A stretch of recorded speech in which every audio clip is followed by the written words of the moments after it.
Hi, my name is Anneli Portman, and this is the course of Finnish Political Culture and System. This time we will be looking at human rights as they relate to religious freedom. Freedom of religion in Finland is based on the Declaration on Universal Rights. And these rights state that everyone has the right to freedom of thought, conscience, and religion. This right includes freedom to change his or her religion or belief, and freedom either alone or in community together with others, in public or in private, to manifest this religion or belief in teaching, practice, worship, and observance. And this right belongs to all, regardless of what religion they follow. In Finland, people are free to believe or not to believe. At this moment in time, beginning of 2018, 71% of Finns belong to the Lutheran Church, Lutheran Christian Church. So it's one of the denominations present in Finland. The other state-recognized denomination is the Orthodox Church, with a little bit more than 1% of Finns belonging to it. There are about 50,000 Muslims in Finland, divided into many different associations. And of the people of Finland, about 25% are classified as non-religious. In Finland, it is illegal to discriminate against people based on what religion they follow, or if they follow no religion at all. So people are to be hired, workplaces, and treated, or places of education, regardless of what their religious persuasion is or is not. Therefore, everybody is free to follow what they believe is true and right. Religion is treated as a very private matter in Finland. It's usually not asked or discussed about, and it's definitely not stated in passports or in other public documents that would have any pertinence of how a person should be treated. Of course, if you are a member of a religious organization, you often pay through your taxes support to this organization. But apart from that, religion is a very private matter. And even the belonging of a religious community does not mean that you would necessarily believe all that that community teaches. Political life in Finland is not religiously divided. It means that there are people who believe in God or in gods in all parties, and also people who are atheists.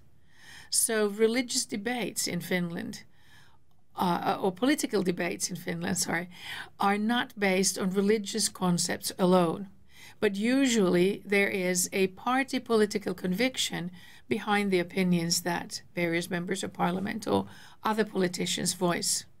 So their personal convictions alone do not determine which party they belong to. And it is legal to have an opinion, a religious opinion, even if you are a party member, and it is not grounds for discrimination. Finland is often said to be a very secularized country, just like other Nordic countries.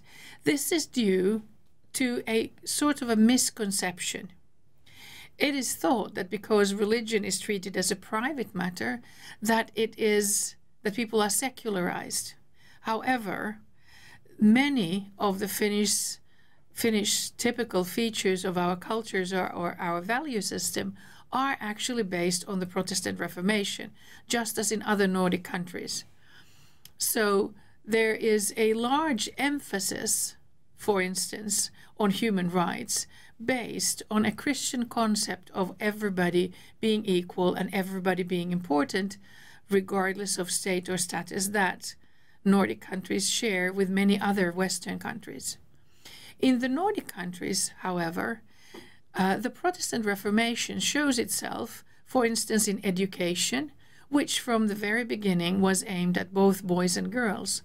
The Lutheran Reformation in particular stated that girls are educated, that need to be educated just like boys, so that they can grow up into people who can raise children who are not ignorant, but who know how to behave, what to do, and who know all sorts of basic and useful things that they need in order to go ahead with their professions and contribute to the welfare of society.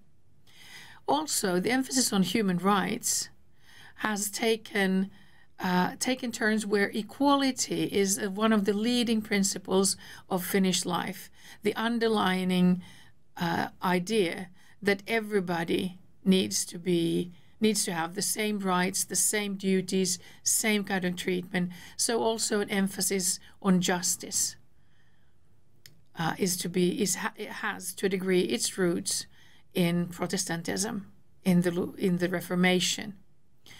Also, work ethic. The particularly Nordic emphasis on work being successful and necessary, not by the wealth it produces, but by the good it produces for all.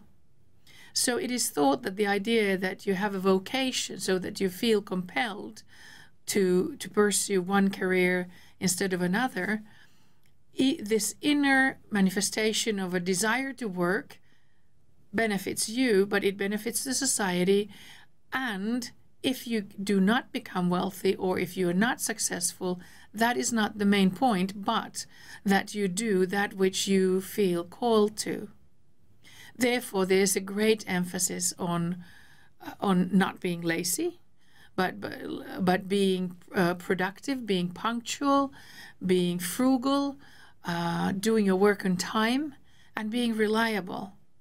All these values stem from the Reformation idea of how a human being should work, and especially on a Lutheran concept of the dignity of work. The whole idea of having a welfare state where benefits are divided so that everybody will benefit from the common effort also has its roots in Reformation.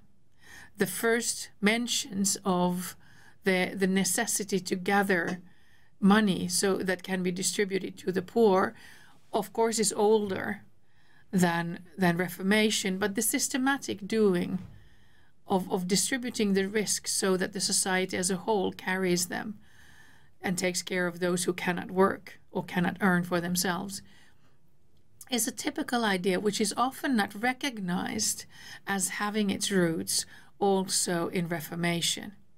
Although there have been other influences as well, influencing all the above-mentioned spheres, yet there's a very strong undercurrent that can be traced back to Lutheran ideology and Lutheran thought. So, therefore, even though religion, your religious convictions are a very private matter, yet a lot of the structures you meet are actually based on Christian conviction of what society should look like, based on the idea of what human beings are like. And again, to emphasize the Declaration of Human Rights, everybody is entitled to the same dignity, to the same treatment, and to the same rights as everybody else, regardless of religious persuasion, sexual orientation, or gender. Now it's your time to think. What about your culture? What role does religion play in the public sphere or in the families? Can people choose their religion? Why or why not? What makes Finland tick?